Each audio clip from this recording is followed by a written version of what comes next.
मैं स्वागत करना चाहूंगा। दोस्तों, मेरा नाम अजय पंडित है, सेफ शॉप इंडिया से हूं। आज आप सभी सफलता की चाह रखने वाले सारे साथी आज मुझे यहाँ पर सुन पा रहे हैं। मैं आप सबका दिल की गहराइयों से बहुत बहुत आभार व्यक्त करता हूं और आप सबका बहुत बहुत शुक्रिया अदा करता हूं। दोस्तों, आज मैं आप लोगों के बीच में आया हूं अपनी सक्सेस स्टोरी को लेकर, अपनी सक्सेस की कहानी को लेकर आप लोगों के बीच में शेयर करने आया हूं कि मैं जमीन से लेकर आसमान तक में पहुंचा। ये सिस्टम ने, ये इंडस्ट्री ने मुझे कैसे वहां तक पहुंचाया। मैं अपनी कहानी की शुरुआत में वहीं से मैं करने की शुरुआत करूंगा। आज दोस्तों मैं बात करूं मैं अपने पेरेंट्स की, जिनके वजह से मैं इस दुनिया के भीतर आया। मेरी माँ श्रीमती लक्ष्मी देवी, जो कि गृहिणी थी, और मेरे पिता श्री चक्रधारी पंडित। इससे पहले ढलाई घर में मजदूरी किया करते थे। ढलाई घर कहूं तो एक ऐसा कारखाना जहां पर खौलता हुआ लोहा पिघलता था और मिट्टी के सांचों में गर्म खोलता हुआ लोहा डालकर बड़ी बड़ी लोहे की पाइप फिटिंग्स और मेनहोल कवर बनाए जाते थे उस कारखाने में। वहां मेरे पिताजी काम किया करते थे और शुरुआती दौर में उन्हें बड़ी मुश्किल से 7,000 रुपए महीना मिला करता था। 7,000 रुपए महीना वो कमाया करते थे और वहां से उनकी जिंदगी शुरू हुई थी। मेरे पिताजी मजदूरी जरूर करते थे। और मैं अपने घर में दोस्तों अगर बात करूं तो मैं अपने घर में मुझसे छोटे 2 भाई और हैं। मैं घर में सबसे बड़ा भाई हूं। ये आप एक तस्वीर आप देख पा रहे होंगे जिसमें एक हरे रंग की एक शर्ट पहन के और एक हाफ पैंट पहन के जो बच्चा खड़ा है वो मैं ही हूँ। घर का बहुत बड़ा था और अपने भाइयों में सबसे बड़ा था। मेरे पिताजी मजदूरी जरूर करते थे, लेकिन उनकी सोच हमेशा ये रही थी कि मेरे बच्चे जब पढ़ेंगे तो किसी अच्छे स्कूल में पढ़ेंगे, बड़े स्कूल में पढ़ेंगे। हमेशा उन्होंने शुरुआत से ही हम बच्चों को कॉन्वेंट स्कूल में ही पढ़ाया। अक्सर करके हमारे अड़ोस पड़ोस में लोग मेरे पापा से कहा करते थे कि भाई साहब, अगर आपका बच्चा अगर हिंदी मीडियम में पढ़ लेगा तो क्या उसकी पढ़ाई पूरी नहीं होगी क्या? खाने के लिए आपके पास में ठीक से पैसा नहीं होता और आप अपने बच्चे को कॉन्वेंट स्कूल में पढ़ाते हैं, इतनी महंगी पढ़ाई करवाते हैं। तो उस समय मेरे पिताजी उनकी बातों को ध्यान नहीं दिया करते थे। वो कहते थे हमें नहीं पता, हम खाना चाहे कम खाएंगे लेकिन हमारे बच्चे अच्छे स्कूल में ही पढ़ेंगे। मैं शुरुआती दौर की दोस्तों अगर बात करूं, अपने प्राइमरी स्कूल मैंने लिटिल एंजल पब्लिक स्कूल से मैंने की थी, जो हमारे कॉलोनी का सबसे बेहतरीन स्कूल हुआ करता था। इसके बाद आगरा शहर के बेहतरीन स्कूलों में से एक स्कूल CF एंड्रूज हुआ करता है। उसमें से उसके आगे की मैंने सेकेंडरी की मैंने पढ़ाई की। और पढ़ाई के दरमियान अक्सर करके होता क्या था कि जब भी कभी गर्मियों की छुट्टियां हुआ करती थी तो मैं अपने पापा जी के साथ में, मेरे पिताजी अपने साथ में वही ढलाई घर के कारखाने में मुझे ले जाया करते थे गर्मियों की छुट्टियों में। और उस ढलाई घर में जाकर मुझे 2 महीने मुझे काम करवाया करते थे। और काम करवाया करते थे, ये कहा करते थे कि चल कम से कम इस 2 महीने की छुट्टियों में जो तू घर बैठेगा, इस घर में बैठने वाले टाइम में अगर यहाँ तू काम कर लेगा तो तुझे स्कूल में जो किताबें जो तेरी लगेंगी उस किताबों का कम से कम खर्चा तो निकल जाएगा। और साथ में उन छुट्टियों में पढ़ाते पढ़ाते मेरे पिताजी मुझे ये भी कहा करते थे कि बेटा देख, ये देख रहा है ना चारों तरफ, ठीक से पढ़। ठीक से अगर नहीं पढ़ा ना तो कल को मेरी तरह तुझे भी ऐसे ही मजदूरी करनी पड़ेगी। सच कहूं ना, वो मई जून की भयंकर गर्मी और वो चारों तरफ खौलता हुआ लोहा और उससे निकलने वाली गर्मी, मतलब बर्दाश्त ना करने वाली हालात वहां पर थे। और उस समय जब वो कहा करते थे कि अगर नहीं पढ़ पाया तो कल को तुझे इसी माहौल में रहना पड़ेगा, सच कहूं ना, उस माहौल को आज भी मैं जब याद करता हूं तो मेरा रोम रोम सिहर उठता है। मैं सोचता था कि मेरे पिताजी कैसे वहां पर काम किया करते थे। मैं इस डर की वजह से कि कल को मुझे मेरे पिताजी की तरह मजदूरी ना करना पड़े, मैं जिंदगी में कुछ करना चाहता था। और सच कहूं ना कि मैं पढ़ाई के दरमियान लोग तो अक्सर करके कुछ घंटे पढ़ते थे, मैं 12-12, 15-15, 18-18 घंटे में रेगुलर पढ़ा करता था। अक्सर करके बच्चे अपने स्कूल के भीतर अपनी क्लास में टॉप करते हैं, लेकिन सच कहूं ना कि में कभी जा नहीं पाते थे। मेरी मम्मी पढ़ी लिखी नहीं थी तो वो भी जाने में घबराती थी कि अगर बच्चे के स्कूल में अगर हम गए पेरेंट्स मीटिंग में तो वहां के टीचर अंग्रेजी में बात करेंगे तो अंग्रेजी तो मुझे बोली नहीं आती, मैं कैसे उनसे बात कर पाऊंगी। लेकिन कभी कभी अगर मैं मम्मी को मनाकर मैं स्कूल लेके भी जाता था उस पेरेंट्स मीटिंग के भीतर, और जब वो मेरी क्लास टीचर से मुलाकात करती थी, मेरा रिपोर्ट कार्ड जब वो चेक करती थी और मेरे स्कूल के भीतर जब ये मालूम पड़ता था कि अजय पंडित की मम्मी स्कूल में आई है, मैं सच कहता हूं कि स्कूल के प्रिंसिपल अपने चैम्बर से निकलकर मेरी मम्मी से मुलाकात करने के लिए आती थी और कहती थी कि बहन जी, आपका बच्चा तो हमारे स्कूल का नाज है। सच कहूं कि मैं अपने स्कूल के टाइम में मैं इतना पढ़ता था कि मैं क्लास में टॉप नहीं करता था बल्कि स्कूल के भीतर में टॉप करता था, क्योंकि एक ही बात मुझे समझ में आती थी कि अगर मैं ठीक से अगर मैं नहीं पढ़ पाया तो कल को मुझे भी मेरे पापा के साथ ही मुझे इसी तरह से मुझे मजदूरी करनी पड़ेगी, जो कि मैं अपनी जिंदगी में चाहता ही नहीं था। इसी तरह से मेरी जिंदगी आगे बढ़ रही थी, जीवन इसी तरह से आगे बढ़ रहा था। और इसी दरमियान आगे जीवन को बढ़ाते बढ़ाते मुझे इंजीनियरिंग मुझे मेरे पापा ने बोला कि बेटा अगर कल को तो अगर इंजीनियर अगर बन जाएगा तो शायद हमारा जीवन कुछ बेहतर हो जाएगा। और इंजीनियर बनने की जब उन्होंने बात की तो मैं इंजीनियरिंग की मैंने तैयारी करना शुरू की थी। एआई ट्रिपल ई और यूपी सीट जैसे एग्जामिनेशन की मैं तैयारी किया करता था। पहली बार जब मैंने एग्जाम मैंने दिया तो पहली बार एग्जामिनेशन देने के बाद कोई खास परसेंटेज नहीं आए, अच्छे परसेंट थे, लेकिन प्राइवेट कॉलेज में अच्छे कॉलेज मिल रहे थे जहां पर फीस बहुत ज्यादा थी। और फीस इतनी ज्यादा थी कि मैं फीस देने की हालत में मेरे घर परिवार था नहीं। दोबारा मैंने फिर तैयारी की और फाइनली मुझे गवर्नमेंट कॉलेज मिला और मुझे इलेक्ट्रॉनिक्स ब्रांच के साथ मुझे इंजीनियरिंग करने का मौका मिला। और इंजीनियरिंग जब इंजीनियरिंग कॉलेज में जब मेरा दाखिला हुआ तो मुझे उस समय ऐसा लगा कि शायद अब मेरे घर परिवार का जीवन बेहतर हो जाएगा। अब जो मेरे माँ बाप ने जो मुझे सपने जोड़ के रखे हैं, शायद लगता है अब वो सपने पूरे हो जाएंगे, अपने घर की जरूरतों को अब मैं पूरा कर पाऊंगा। कल को मैं इंजीनियर बन गया तो मेरा परिवार सुखी हो जाएगा। उसी दरमियान जब मैं इंजीनियरिंग के सेकंड ईयर में जब मैं पढ़ाई अपनी कर रहा था, उसी दरमियान सेफ शॉप बिजनेस का प्लान मुझे पहली बार देखने का मौका मिला। सच कहूं मैं नहीं जानता कि आपके पास जब सेफ शॉप का प्लान पहली बार जब आया था तो आपने इस प्लान को देखने के बाद कैसा रिएक्शन दिया, मैं नहीं जानता। लेकिन मैं सच कहूं ना कि ऐसी भी कोई कंपनी होती है जिस कंपनी में काम करके इतना पैसा कमाया जा सकता है। क्योंकि मैं अपने स्कूल में जब मैं पढ़ा करता था, कॉन्वेंट स्कूल में जब मैं पढ़ा करता था, तो वहां पर बहुत बड़े बड़े परिवार के बच्चे पढ़ने के लिए आते थे। मेरे दोस्त भी उसमें से थे। जब मैं अपने दोस्तों के घरों में जाता था तो मैं क्या देखता था, उनका घर बहुत अच्छा रहता था। उनके पास में कईयों के पास बाइक मोटरसाइकिल और कई कई दोस्तों के पास में तो कार भी हुआ करती थी। उनकी जिंदगी को देखकर मुझे भी लगता था कि काश ये सारी चीजें मेरी जिंदगी में हो, लेकिन जीवन में ऐसा कुछ मेरे पास में था नहीं। उस समय झोपड़ी में रहा करते थे हम लोग, उसका मकान हमारा हुआ करता था, उस मकान में रहते थे। और जब ये बिजनेस पहली बार मुझे जब देखने का मौका मिला था और मुझे यहाँ पर बताया गया था कि इस बिजनेस की वजह से अगर कोई व्यक्ति अगर चाहे तो लाखों रुपया महीना कमा सकता है, अपने लिए बढ़िया सा घर खरीद सकता है, बढ़िया सी कार खरीद सकता है। मैं सच कहूं ना, इससे पहले मैंने किसी भी ऐसी कोई कंपनी के बारे में मैंने सुना ही नहीं था कि जिस कंपनी में काम करने की वजह से कोई इतना पैसा भी अपने जीवन में कमा सकता है। मैं जानता भी नहीं था। और ये चीज मुझे ऐसा लग रहा था कि तो अजूबा है कि ऐसा अगर कोई कंपनी है जिसमें काम करने से किसी व्यक्ति के जीवन में अगर इतना पैसा आता है तो इसे कर लेना चाहिए। मैंने ज्यादा सोचा विचारी नहीं की। मैंने अपने पापा को बोला, पापा ने शुरुआत में जैसा अक्सर करके हर किसी व्यक्ति के साथ होता है मना किया, लेकिन फाइनली उनको मना लिया और कर्जे पे मेरे पिताजी पैसा लेकर आए और कर्जे पे पैसा लाने के बाद उस बिजनेस के भीतर मैंने ज्वाइन किया। और बिजनेस को ज्वाइन करने के बाद कुछ समय के बाद ही मुझे एक डायमंड सेलिब्रेशन देखने का मौका मिला आगरा के भीतर ही। आगरा के सूरजगंज हॉल में मुझे एक डायमंड सेलिब्रेशन देखने का मौका मिला। एक व्यक्ति को मुझे डायमंड बनते हुए देखने का मौका मिला जिनका नाम कपिल देव जी है और वो ऑटोमोबाइल इंजीनियर हुआ करते थे। जब वो डायमंड बन रहे थे तो वो अपने स्पीच में कह रहे थे कि मेरा नाम कपिल देव है और मैं ऑटोमोबाइल इंजीनियर हूं और मैं पिछले 10 साल से मैं मल्टीनेशनल कंपनी में नौकरी कर रहा हूं और उसके बाद आज मैं सेफ शॉप बिजनेस को मैं करता हूं। उस समय मेरे दिमाग में एक बात चल रही थी कि एक आदमी जो कि इंजीनियर है 10 साल नौकरी करने के बाद उसको सेफ शॉप बिजनेस की जरूरत पड़ सकती है। तो मैं तो अभी इंजीनियरिंग कर रहा हूं, वो भी सेकेंड ईयर में हूं। इसका मतलब कल को इंजीनियरिंग करने के बाद 10 साल नौकरी करने के बाद मुझे भी सेफ शॉप ही करना पड़ेगा। और उस समय दिमाग में आया कि चीज तो बहुत जबरदस्त है, क्योंकि कुछ जहां वहां पर जो जिस तरह से मैं वहां पर मैं उनका मैं मान सम्मान देख रहा था, उस चीज को देखकर मैं पूरी तरह से मैं पागल हो चुका था। और कुछ ही दिनों के बाद मुझे इस बिजनेस के भीतर मुझे एक सेशन को अटेंड करने का मौका मिला।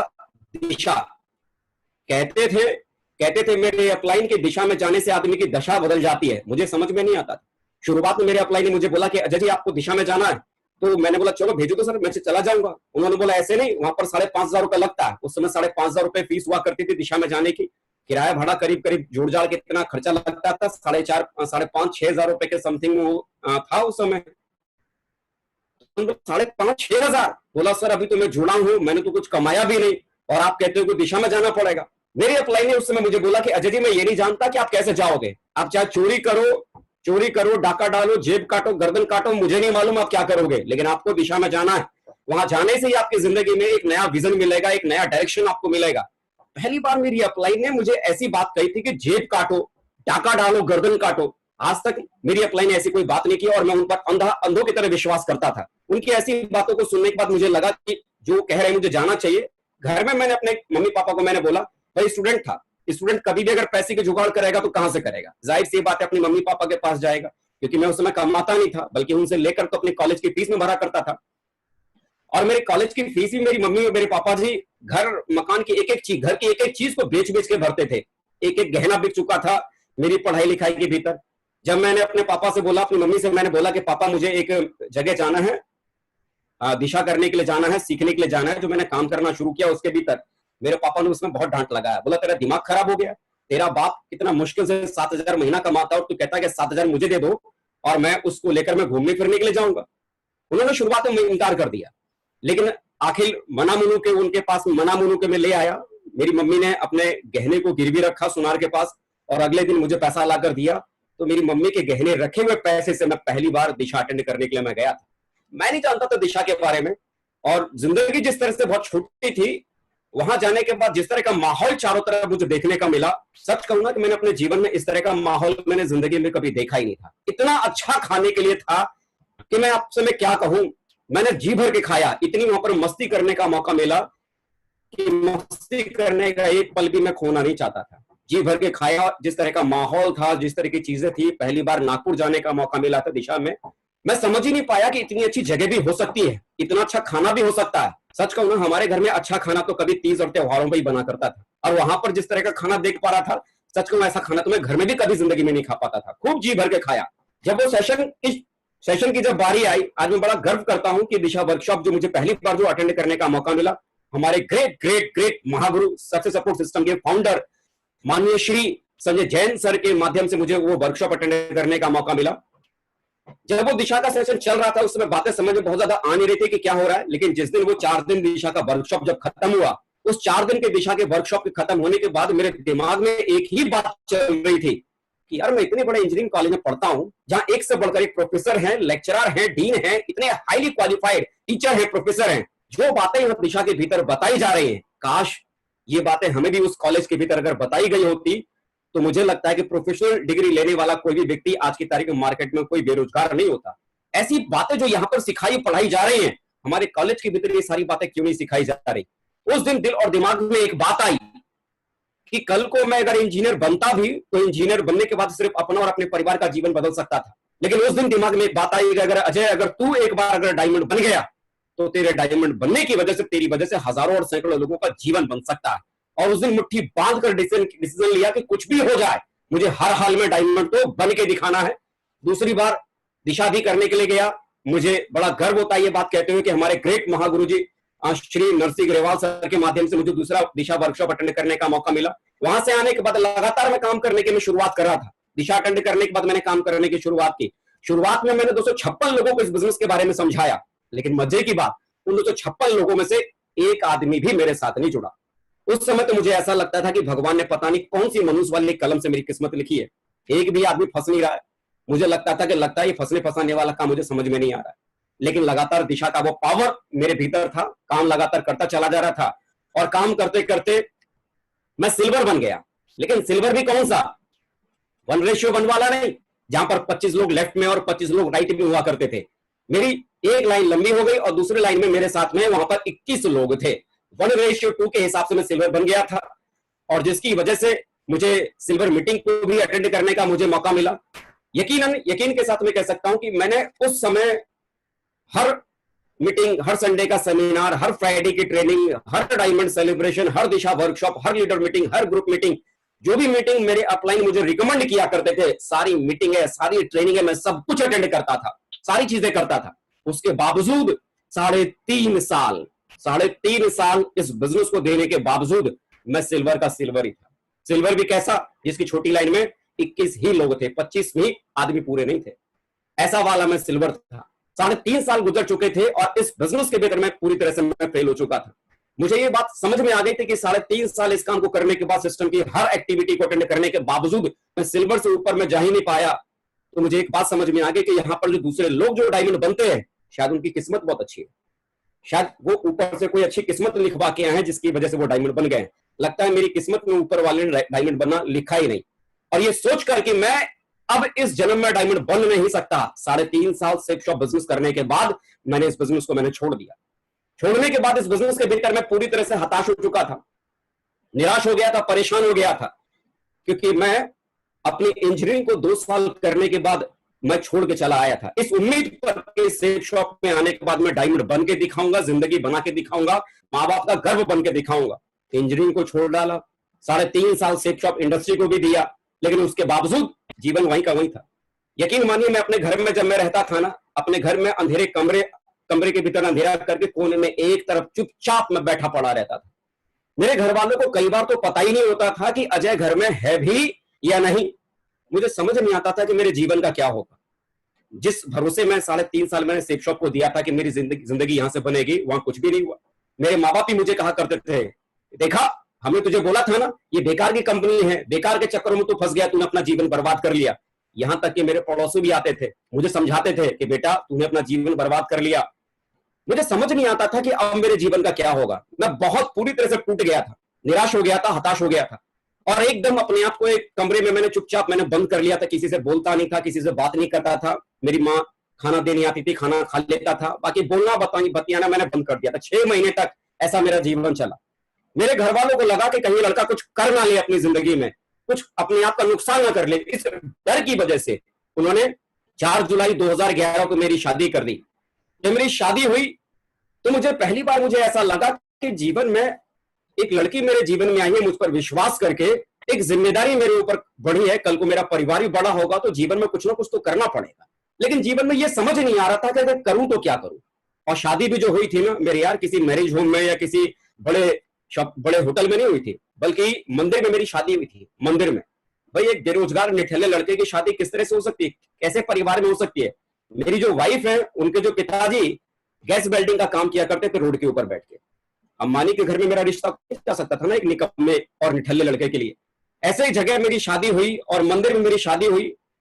परिवार मेरे जीवन में आया और मुझे लगने लगा कि जीवन में कुछ तो करना चाहिए। लेकिन यह बात समझ में नहीं आ रही थी क्या करना चाहिए, क्योंकि इंजीनियरिंग को करने के दरमियान मैंने सेप शॉप बिजनेस ज्वाइन किया था। सेप शॉप के अलावा मैं कुछ भी करना मैं जानता ही नहीं था। मुझे समझ में नहीं आ रहा था कि मैं करूं तो आखिर क्या करूं, मुझे कुछ भी दिखाई नहीं दे रहा था। उसी समय की बात है कि जिस व्यक्ति ने मुझे बिजनेस के बारे में समझाया बताया था, उस समय तक मैंने देखा कि वो इस बिजनेस के भीतर डायमंड बन चुके थे। जो मेरी अपलाइन थे इस बिजनेस के भीतर में डायमंड बन चुके थे। होता क्या था ना मेरे साथ उस 3.5 साल में हुआ क्या, मैं इंजीनियरिंग में पढ़ता था, कॉन्वेंट स्कूल में पढ़ा हुआ था। मेरी जो अपलाइन थी वो हाई स्कूल पास थे, उम्र 50 साल थी, और वो कारोबारी आदमी थे। कई बार अपने कारोबार के सिलसिले में ऐसा होता था कि वो कभी कभी संडे की मीटिंग में नहीं जा पाते थे, कई बार वो फ्राइडे की ट्रेनिंग में नहीं जा पाते थे। तो मुझे क्या लगता था, अरे उनको क्या पता कि बिजनेस कैसे करना है। कई बार मुझे लगता था अरे वो तो हाई स्कूल पास है, वो भी अपने जमाने के, मैं मॉडर्न टाइप का कॉन्वेंट में पढ़ने वाला बच्चा हूं। मुझे कई बार अपने टैलेंट का गुमान होता था। कई बार मुझे लगता था कि मैं उनसे कहीं ज्यादा जानता हूं। और कई बार इस बिजनेस के भीतर जब वो मुझे समझाने की कोशिश करते थे कि अजय इस काम को ऐसे करते हैं, सच कहूं ना मैं उनसे समझने की जगह उन्हें समझाने की कोशिश करता था कि नहीं सर आप गलत कर रहे हो, ये काम ऐसे करना चाहिए। अब जरा सोच के देखिए, अगर कोई व्यक्ति अगर अपने अपलाइन को अगर समझाना शुरू कर दे तो इससे बुरे दिन किसी आदमी के साथ हो नहीं सकते। और एक समय ऐसा आया कि जब भी कभी मेरे अपलाइन मुझे समझाते थे उल्टा मैं उन्हें समझा देता था। एक समय ऐसा आया कि मेरे अपलाइन ने मुझे समझाना ही छोड़ दिया। और जाहिर सी बात है अगर किसी व्यक्ति को अगर उसका अपलाइन समझाना छोड़ दे तो जीवन क्या हो सकता है, मेरे जैसा हो सकता है। सिर्फ सिल्वर का सिल्वर वही वो आदमी बना रह सकता है। लेकिन उस समय तक मेरी अपलाइन जब डायमंड बन चुके थे, मेरी शादी का वो चौथा दिन था, शादी का मेरा चौथा दिन था, मैं मन ही मन सोच रहा था कि जहां मुझे लगता था कि मैं टैलेंटेड हूं, मुझे में हुनर है, मैं पढ़ा लिखा बहुत ज्यादा हूं, तो डायमंड मुझे बनना चाहिए था। और जिनके बारे में सोचता था कि ये तो कम पढ़े लिखे हैं, इनके पास तो ज्यादा नॉलेज नहीं है, आज वो व्यक्ति डायमंड बन गए। मुझे पहली बार जीवन में समझ में आया है कि यहां पर डायमंड बनने के लिए टैलेंट की जरूरत नहीं होती है, डायमंड बनने के लिए किसी और चीज की जरूरत होती है। और दोस्तों मेरी शादी के चौथे दिन ही वो जो मेरी अपलाइन जिन्होंने मुझे इस बिजनेस के भीतर ज्वाइन करवाया था वो भी मेरी शादी में थे। चौथे दिन की बात थी, मैंने उनसे मुलाकात की और मैंने उनसे बोला कि सर मुझे भी ये बिजनेस करना है, क्योंकि मुझे सेप शॉप के अलावा मुझे कुछ भी समझ में नहीं आ रहा था, क्योंकि इससे पहले मैंने कोई काम किया ही नहीं था। मैं उनसे मिला और मैंने उनसे बोला कि सर मैं भी आपके जैसा डायमंड बनना चाहता हूं और मैं भी ये बिजनेस करना चाहता हूं। उन्हें छूटते ही मुझसे एक सवाल किया, अजय मुझे एक बात बता, समझेगा या समझाएगा? सच कह रहा हूं, उस समय मैंने दिल से मैंने कहा था कि सर आप जो बोलोगे आपकी हर बात को मानूंगा, और जिस दिन मैं आपकी बात को ना मानूं आप मुझे गोली से उड़ा देना। मेरे घर से कोई एफआईआर करने के लिए भी आपके पास में नहीं आएगा। और वो दिन है, आज का दिन है, कभी भी उन्होंने कोई बात उन्होंने कही, मैंने उनकी बात को कभी मैंने काटा नहीं। मेरी शादी को कुछ ही दिन हुए थे, 4-5 दिन मेरी शादी को हुए थे। मेरे अपलाइन ने मुझे बोला कि अजय बिहार के भीतर एक शहर है समस्तीपुर, वहां मेरा एक दोस्त रहता है अविनाश कुमार, जो कि स्टेशन मास्टर है, जो इस बिजनेस को करना चाहता है, लेकिन मैं आज डायमंड हूं, आज मैं चाहकर भी उसकी मदद नहीं कर सकता। अगर तू उसके साथ अगर काम कर सके तो जा उसको ज्वाइन करवा, उसके साथ काम कर। दोस्तों आज से 8 साल 7 महीना पहले 8 साल 7 महीना पहले सेप शॉप बिजनेस को मैंने एक बार फिर से मैंने ज्वाइन किया, एक नई आईडी के साथ। ना मेरे लेफ्ट में कोई था, ना मेरे कोई राइट में मेरे कोई था। एक नई आईडी लेकर मैंने इस बिजनेस को मैंने दोबारा आज से 8 साल 7 महीना पहले मैंने करने की शुरुआत की। उन्होंने मुझे बोला कि समस्तीपुर जा, और 7वें दिन, मेरी शादी के ठीक 7वें दिन, मैं ट्रेन के भीतर बैठा हुआ था और 8वें दिन अविनाश कुमार जी के सामने में पहुंचा हुआ था। उस समय मेरे पिताजी ने मुझसे बोला कि ये लड़का पागल हो गया है, अभी अभी शादी करके आया है, समाज क्या कहेगा, दुनिया क्या कहेगी, उसको हम क्या जवाब देंगे। लेकिन मुझे समाज की परवाह नहीं थी, मुझे दुनिया की परवाह नहीं थी। उस समय मुझे मेरे सिर्फ अपलाइन की परवाह थी, जिनको मैंने वादा किया था, अब जो कहोगे आपकी हर बात को मैं मानूंगा। दोस्तों, वहां जाने के बाद मैंने काम करने की शुरुआत की, और सर जो बोलते चले गए, एक एक बात आंख बंद करके सिर्फ मैं मानता चला गया, क्योंकि मैंने उनसे वादा किया था कि आप जो कहोगे आपकी बात को मानता चला जाऊंगा। और जिंदगी ने करवट लेना शुरू किया। 9 दिसंबर 2012 को दोबारा इस बिजनेस को ज्वाइन करने के बाद, 8 साल 7 महीना पहले 9 दिसंबर 2012 को मैं पर्ल बना, उस नई आईडी के ऊपर मैं पर्ल बना। और पर्ल बनने के बाद मैंने एक मीटिंग में मैंने सुना था श्रीमान विजयपाल सर के माध्यम से, उन्होंने कहा था कि अगर कोई व्यक्ति अगर अपने बिजनेस को बहुत तेज अगर दौड़ाना चाहता है, तो पर्ल और टोपाज के बीच में अगर कोई भी व्यक्ति अगर एक छोटी सी भी गाड़ी अगर खरीद लेता है, तो उसका बिजनेस तूफान की तरह चल सकता है। और मैंने टोपाज बनने से कुछ दिन पहले ही अपने जीवन की पहली छोटी सी गाड़ी ली थी, Hyundai की इयॉन कार, 27 अप्रैल 2013 को। सच कहूं ना, ये गाड़ी थी जरूर बहुत छोटी, लेकिन मेरे घर के लिए बहुत बड़ी थी। मेरे घर में साइकिल के बाद दूसरा वाहन के तौर पर मोटरसाइकिल भी नहीं था, और जिस घर में मोटरसाइकिल भी ना हो, वहां अचानक कार आ जाए, सच कहा जाए ना, वो कार नहीं, हाहाकार था। मेरे घर परिवार में धूम मच गई, लगातार बिजनेस में बढ़ने लगा। 5 मई 2013 को इस बिजनेस के भीतर में टोपाज बना। 7 मार्च 2014 में मैं इस बिजनेस में एमरल्ड बन गया। 3 अगस्त 2014 इस बिजनेस के भीतर में रूबी बना। और वो दिन भी मेरी जिंदगी में आया जिस ड्रीम के साथ कोई भी व्यक्ति सेप शॉप इंडस्ट्री के भीतर आता है डायमंड बनने के लिए। 8 फरवरी 2015 को मेरी जिंदगी का सबसे जबरदस्त दिन, जिस दिन मैं डायमंड बना। मैं कह नहीं सकता उस दिन मेरी जिंदगी में क्या मैं महसूस कर रहा था, क्या मुझे लग रहा था। लगातार रुका नहीं, अपलाइन बराबर गाइड करते चले जा रहे थे, उनकी गाइडलाइन को लगातार मैं मानता चला जा रहा था। विनस बन गया, मरकरी बन गया, और आज उस व्यक्ति की कहानी जिसने फ्रेशर से शुरुआत की थी, हारने के बाद दोबारा उठा, और आज आपके सामने इन 8 साल 7 महीनों के बाद आज क्राउन बनकर आप लोगों के साथ में आज यहां पर बात कर पा रहा है।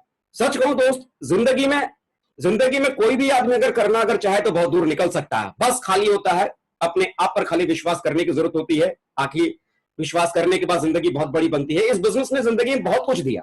जब मैं अपने स्कूल और कॉलेज में पढ़ा करता था ना, मेरे स्कूल में अगर कोई पिकनिक या कोई टूर पर भी अगर मेरा स्कूल अगर कभी जाता था, तो मैं भूल से भी अपने घर में अपने माँ बाप को इस बारे में बताता भी नहीं था।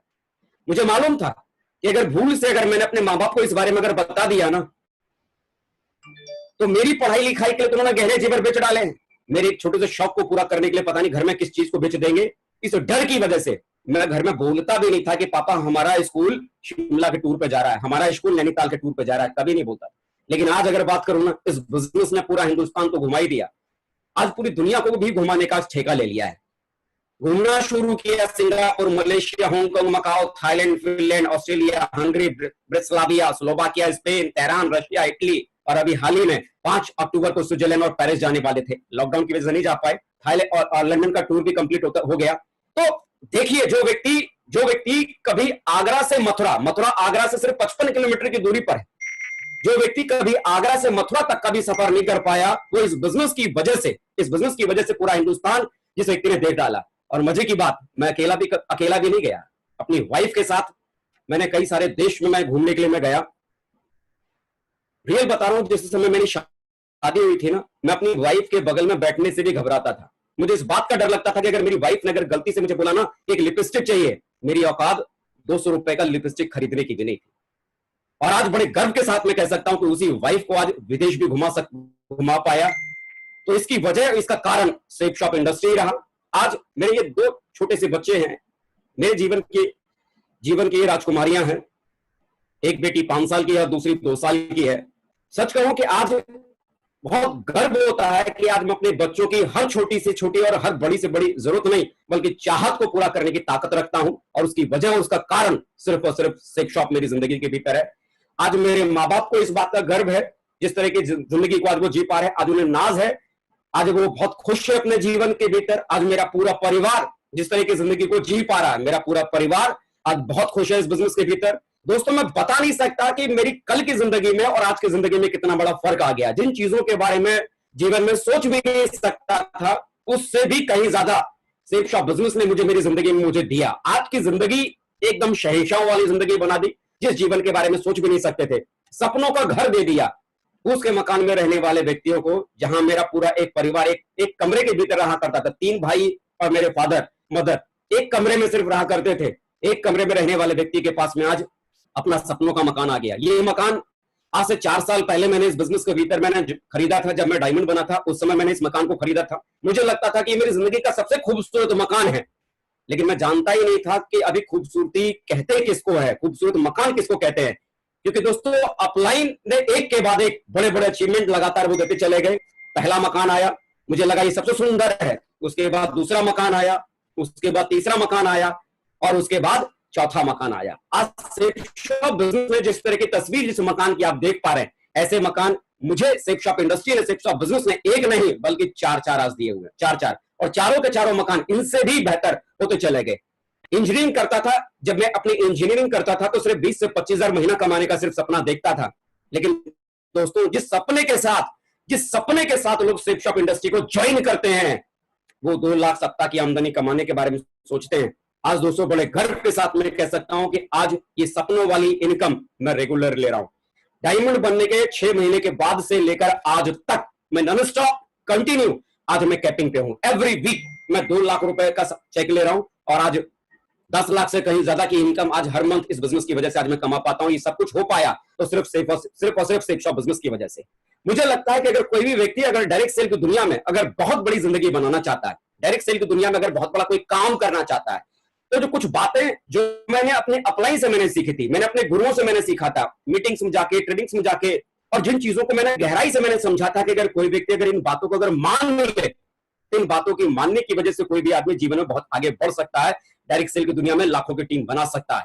वो क्या बातें थी, वो मैं 3 सीक्रेट आपको उसमें जरूर बताऊंगा। नेटवर्क मार्केटिंग के भीतर, डायरेक्ट सेल की दुनिया के भीतर ये 3 काम जरूर आदमी को करने की जरूरत होती है अगर कोई आदमी कामयाब होना चाहता है। सबसे पहला काम, आपको नेटवर्क बनाना होता है। दूसरा काम, आपको इस बिजनेस के भीतर नेटवर्क को टिकाना होता है। और तीसरा काम, नेटवर्क से डुप्लीकेशन करवाना होता है। नेटवर्क को बनाने के लिए आखिर क्या करने की जरूरत पड़ती है? कुछ नया नहीं। मुझे मालूम पड़ा कि यहां पर जितने भी लोग मुझे सुनने वाले हैं, सारे के सारे लीडर हैं। वही बेसिक चीजें करनी पड़ती हैं जो अब तक आप करते चले आए हैं। नेटवर्क को बनाने के लिए उन्हीं सिंपल 4 चीजों को करना पड़ता है।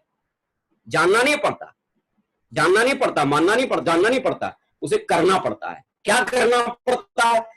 जब भी कोई नया व्यक्ति जुड़े, 24 घंटे के भीतर उसका FIM कीजिए। 24 से 48 घंटे के भीतर उसका FIM कीजिए। घर पर बैठ के उसकी लिस्ट बनवाइए, उसके साथ मिलकर प्लान दिखाइए, और जो लोग जिनको आपने प्लान दिखाया उनका फॉलो अप कीजिए। प्लान, अगर मैं कहता हूं कि अगर कोई व्यक्ति फुल टाइम अगर इस बिजनेस को अगर कर रहा है, तो मुझे लगता है डेली उस व्यक्ति को 5 से 6 प्लान रोज करने चाहिए। और अगर कोई व्यक्ति पार्ट टाइम अगर ये बिजनेस कर रहा है, तो मुझे लगता है हर हाल में उस व्यक्ति को कम से कम डेली 2 से 3 प्लान तो जरूर उस व्यक्ति को दिखाना ही चाहिए। तो मेरे यार, ये 4 वो चीजें हैं जिसे आप पहले से भी करते हैं। देखिए, जानते हैं, इससे आपकी जिंदगी में कोई फर्क नहीं पड़ेगा। इसे अगर आप अप्लाई करते हैं तो डेफिनेटली आपकी टीम बनेगी, आप सिल्वर बनेंगे, गोल्ड बनेंगे, पर्ल बनेंगे, टोपास बनेंगे, और आगे की सारी रिकॉग्निशंस आपके पास में आएंगी।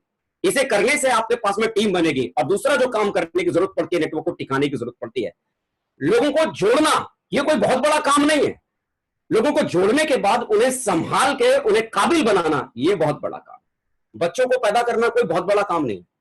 जो प्रोसेस करने की जरूरत पड़ती है ना, खाली वो प्रोसेस खाली फॉलो करना पड़ता है, बच्चे इस दुनिया में आ जाते हैं। लेकिन बच्चों को सही संस्कार देके, लायक बना के काबिल बनाना, ये सबसे बड़ा काम होता है।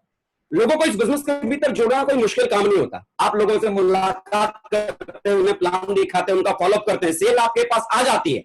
लेकिन बड़ी बात क्या है, लोगों को जोड़ने के बाद आप कितने लोगों को अपने साथ में रोक पाते हैं, कितने लोगों के जीवन को आप बना पाते हैं। असल चीज तो शुरू यहां से होती है। और नेटवर्क को टिकाने के लिए करना क्या पड़ता है, आपको अपने टीम को 8 स्टेप की ट्रेनिंग में लाना होगा, ग्रुप मीटिंग में शामिल करना होगा, ग्रुप मीटिंग को अटेंड कराना होगा, लीडर्स मीटिंग को अटेंड कराना होगा, सक्सेस प्रीव्यू सेमिनार में उनको लाना होगा, बिजनेस बिल्डिंग सेमिनार में लाना होगा, डायमंड सेलिब्रेशन में लाना होगा, और दिशा के वर्कशॉप के भीतर उनको लेके आना होगा। होता क्या है ना, कि हम कई बार खुद को बहुत ज्यादा टैलेंटेड समझने लगते हैं कि मुझसे बढ़िया कोई नहीं, मैं किसी भी व्यक्ति के पास में जाऊंगा, समझाऊंगा और वो बिजनेस के बारे में सब कुछ समझ जाएगा। लेकिन सच कहूं ना, आपके समझाने से तो आपकी बीवी भी नहीं समझती है।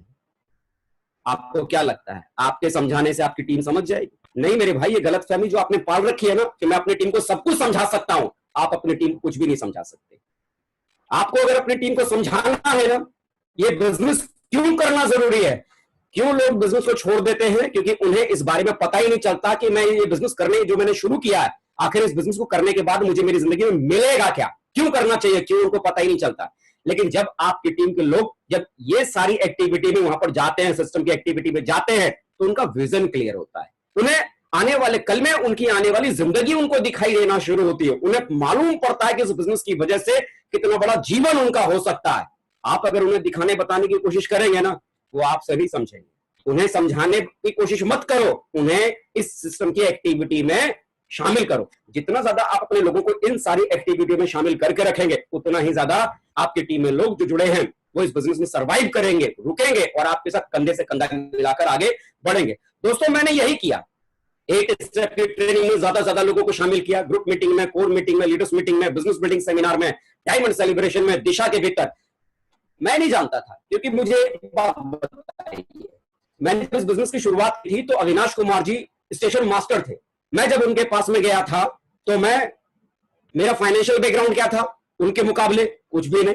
सोशल स्टेटस क्या था उनके मुकाबले? कुछ भी नहीं। मेरी नॉलेज, मेरी उम्र क्या थी, एक्सपीरियंस क्या था मेरी लाइफ का? कुछ भी नहीं। भाई वो 50-52 साल के आदमी थे, तो उनको आखिर में क्या दिखाता? मेरे भाई, मेरे पास में अचीवमेंट के नाम पे कुछ भी नहीं है। मैं उन्हें खाली समझाकर बिजनेस को सेट नहीं कर सकता था। बिजनेस को सेटल आपकी टीम होती कब है? जब आप उन्हें डायमंड शिप में लेके आते हैं, जब उन्हें दिशा में लेके जाते हैं। मैं भी उन्हें डायमंड शिप में लेके गया, दिशा में लेके गया। वहां उन्होंने अपनी आंखों से देखा, दिमाग से समझा, दिल से महसूस किया और फिर उनको लगा कि यार बिजनेस तो बहुत जबरदस्त करना चाहिए। बाकी सारी हिस्ट्री बन गई।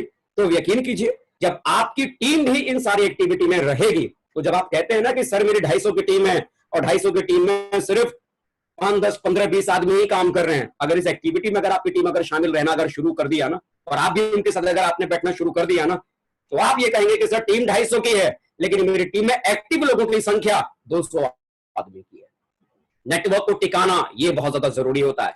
नेटवर्क में कितने लोगों को जोड़ पाते हैं ये बड़ी बात नहीं, नेटवर्क में कितने लोगों को टिका पाते हैं ये बहुत बड़ी बात है। और तीसरा काम इस बिजनेस के भीतर क्या करना होता है? नेटवर्क से सही डुप्लीकेशन करवाना। जो आप कहेंगे वही अगर तेजी से जो आप कहेंगे वही करेंगे तो लोग तेजी से आपकी बात को डुप्लीकेट करेंगे। आपके द्वारा कोई बात सिर्फ कही जाए, उसे किया ना जाए, तो लोग उसको डुप्लीकेट नहीं करते। लोग आपके द्वारा की गई गतिविधि को देखकर ज्यादा सीखते हैं, ना कि उस गतिविधि को सुनकर लोग ज्यादा सीखते हैं। अगर आप चाहते हैं ना कि हर फ्राइडे की ट्रेनिंग में आपके लोग रहें, आपको वहां पहले रहना होगा। आप चाहते हैं ना कि हर फंक्शन में आपकी टीम वहां मौजूद रहे, आपको वहां रहना पड़ेगा। आप चाहते हैं ना कि सुबह उठकर 6 बजे आपकी टीम का साथी प्लान देने के लिए जाए, रात के 12 बजे एफआईएम करके आए, तो सबसे पहले ऐसा आपको करके दिखाना पड़ेगा। अक्सर करके हम अपनी टीम से खाली उम्मीदें पाल लेते हैं कि उसको ऐसा करना चाहिए, उसको ऐसा करना चाहिए, उसको ऐसा करना चाहिए। हम ये भूल जाते हैं कि हमको क्या करना चाहिए। आपकी टीम को क्या करने की जरूरत है ना, इस बारे में परवाह मत करो। सिस्टम की एक्टिविटी में उसको शामिल करके रखो, बाकी आप अपनी टीम से क्या करवाना चाहते हैं, बेस्ट तरीका वो आप करना शुरू कर दो। जब आप उसे करना शुरू कर देंगे तो आपको देख देख कर ऑटोमेटिकली आपकी टीम वही करना शुरू कर देगी जो आप करना शुरू करते हैं। इस बिजनेस के भीतर डुप्लीकेशन होता है, राइट डुप्लीकेशन भी होता है, रॉन्ग डुप्लीकेशन भी होता है। जब आप गलत चीजें करना शुरू करेंगे तो आपकी टीम भी गलत करना शुरू करेगी, कारण कि वो चीज डुप्लीकेट आपकी हो रही है, आपकी टीम उसको देख रही है। और अगर आप राइट डुप्लीकेशन अगर करते हैं तो आपकी टीम के भीतर भी राइट डुप्लीकेशन होना शुरू हो जाएगा। और राइट डुप्लीकेशन अगर एक बार अगर आपकी टीम में अगर होना शुरू हो गया तो मेरे यार ये तो एकदम अंधों की तरह फिर बिजनेस दौड़ता चला जाएगा, आपको पता भी नहीं चलेगा कितनी रफ्तार में आपका बिजनेस निकल जाएगा। ये 3 बातें, नेटवर्क बनाना पड़ता है, नेटवर्क को टिकाना पड़ता है और नेटवर्क से सही डुप्लीकेशन करवाना पड़ता है। ये चीज मुझे मेरी अपलाइन से मुझे सीखने को मिली थी और इसी चीज को मैंने अपनी लाइफ में मैंने उतारा, इसको मैंने आजमाया, जो मैंने अपने अपलाइन से मैंने सीखा था। बिलीव करो, मैं कोई सीक्रेट या कोई अलग से कोई बात आपको नहीं बता रहा हूं, मैं आपको वो बात बता रहा हूं जो मैंने सिस्टम से जानी थी, अपने अपलाइनों से मैंने जानी थी और उसको मैंने आजमाया था। इन्हीं चीजों की मानने की वजह से इस बिजनेस के भीतर मैं कामयाब हो पाया। मेरी कामयाबी मेरे टैलेंट की वजह से नहीं है, मैं अपने टैलेंट की वजह से अगर कामयाब होता तो वो 3.5 साल जब मैं अपने टैलेंट के दम पे ये बिजनेस करने की कोशिश कर रहा था, मैं उन 3.5 सालों में कामयाब क्यों नहीं? कोई भी आदमी इस बिजनेस में अपने टैलेंट की वजह से कामयाब नहीं होता। अगर